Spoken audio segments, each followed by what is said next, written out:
మరి తేజ ఈ ఎమోషన్ నుంచి కొంచెం బయటకు వచ్చి ఒకసారి డెడికేటెడ్ టు చిరంజీవి గారు వీణ స్టెప్ చేయొచ్చు కదా. చిరంజీవి గారు ఓకే అంటే చేస్తావా సార్?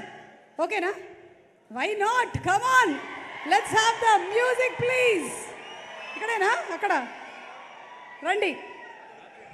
ఇందిరా సినిమాలో చిరంజీవి గారు పాటలో ఒక 4 సార్లు వేస్తే అప్పటి నుంచి ఇప్పటి వరకు జనాలు 400, 4000, 4 లక్షల సార్లు రీక్రియేట్ చేస్తూనే వస్తున్నటువంటి స్టెప్ ఒక్కసారి.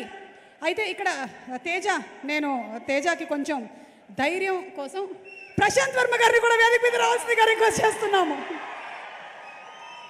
ఓకే సార్, డాన్స్ చేస్తాడు సార్, ప్రశాంత్ చేయిస్తాడు కూడా బాగా.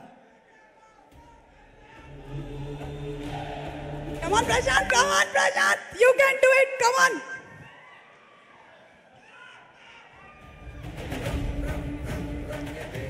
ఎందుకే యాంకర్ని పెట్టుకునేటప్పుడు ఆలోచించాలి, ఇలాంటి సైడ్ ఎఫెక్ట్స్ ఉంటాయి ఈ యాంకర్తో.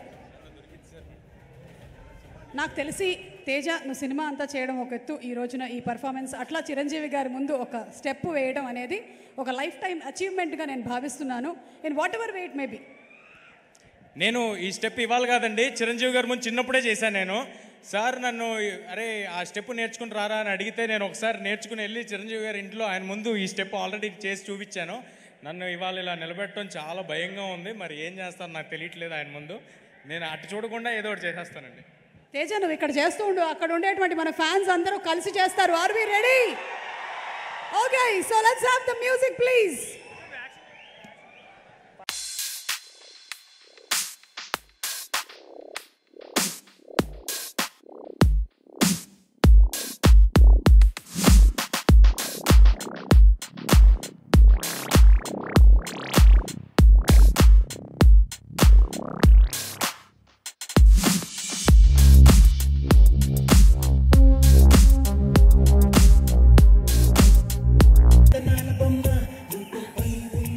ఇంకా కొంచెం అటు చూస్తూ ఉండిపోయాము. But thank you so much Teja for being a sport.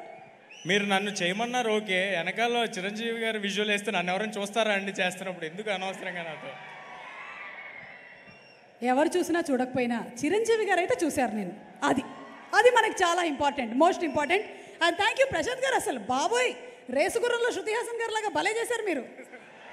Thanks for the wonderful performance. Thank you Teja.